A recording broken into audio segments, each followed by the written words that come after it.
You're watching Hall of Famer Greg Maddux against the Dodgers in 1989. Mike Davis, the leadoff man. He's 1 out of 3. 1 strike and nothing. He becomes a big out. You don't want to put him on ahead of Eddie Murray. Bouncing ball to Grace. He's got it. 2 more. Willie Davis bounces to Grace. That brings up Eddie Murray. They can't walk him this time. They got to pitch to him. He singled in the 2nd and was intentionally passed in the 4th and again in the 6th. Jim Palmer used to say, all things being equal, when a home run can beat you or tie you late in the game, use the outer third of the plate. If the man is going to take it out, make sure he takes it out the opposite way. And Maddux will be trying to stay away from Murray. You give up the base hit, but you keep him in the ballpark. 1 man out, nobody on. Hold everything, friends. Whoa, what a cut he had, but he fouled it back. Greg made a mistake with that breaking ball. He got it up and out over the plate. Unfortunately, Eddie Murray just swung under it by an eyelash. 1 man out, nobody on.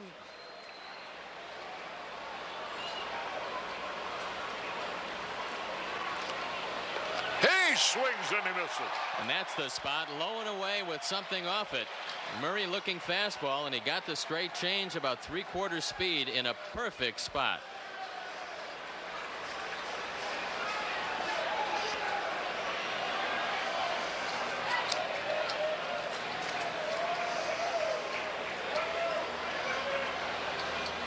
Oh, and 2 the count. Aim for that outside corner, barely missed it. 1 ball, 2 strikes, 1 away. Greg Maddux out pitching Oral Hershiser. Ground ball up the middle. Great play by Sandberg. Throws him out. Holy cow. Nobody makes that play better than Ryne Sandberg. And he's been making consistently all day. It's been a great defensive ball game for Sandberg, who takes a base hit away from Murray. And that puts Maddux just 1 out away. Let's watch it again from the low first base camera. Fine play by Sandberg. Here's Mike Marshall. Home run power. The pitch. A ground ball right field base hit. And that will bring a Mike Scioscia. On the first pitch, Marshall singled to right. He stayed away from Marshall. He had been staying inside all day long and got him out 3 straight times in the infield. This time he went away from Marshall, and we're going to find a pinch runner coming in.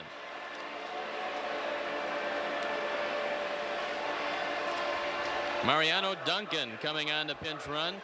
Duncan with 2 stolen bases this year. He's been caught stealing 1 time.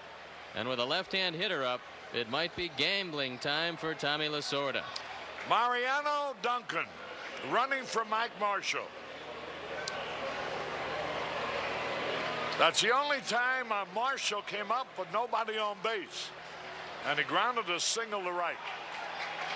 Hitting a double play in the 2nd. Bounced out with the bases loaded in the 4th. And bounced out with 2 men on in the 6th. But singled here with 2 out in the 9th. Here's Mike Scioscia.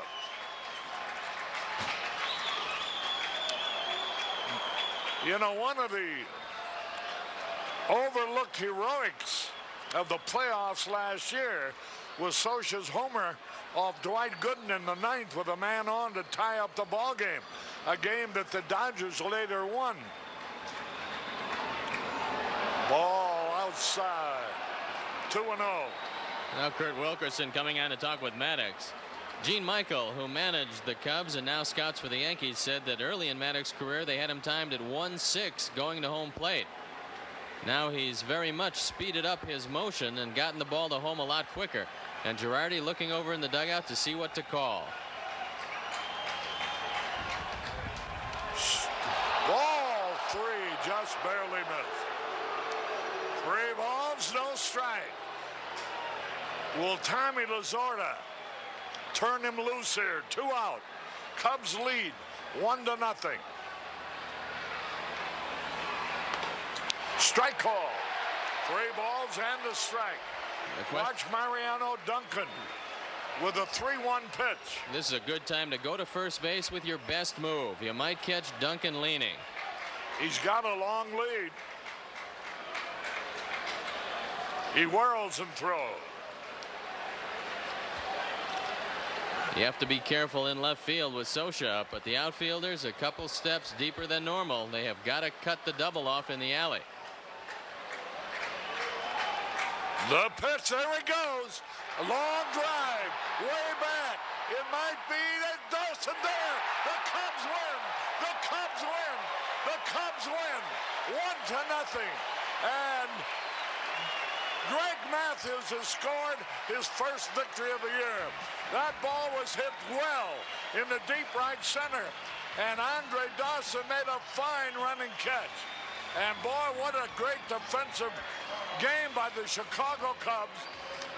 And it ends on a thrilling play by Andre Dawson in right center. And it looked like the wind might have helped hold it up. Harry, there's no doubt about it. On a different day, that's trouble, and the run probably scores because Duncan was running. But today, with the wind blowing in at 12 miles an hour, the ball held up just long enough, and the outfielders were deep enough to make that play. And you know, this game was finished in 1 hour and 55 minutes. The shortest game undoubtedly of the year, and probably of the rest of the year, too. That does it for this edition of Cubs Classics presented by Prevagen. Thanks for watching. Just back from getting told his cologne smells like campfire and coffee grits, it's Off the Mound with Ryan Dempster. Presented by Sloan. Featuring guest, a 5-time All-Star, Silver Slugger, Lou Gehrig Award recipient, and member of the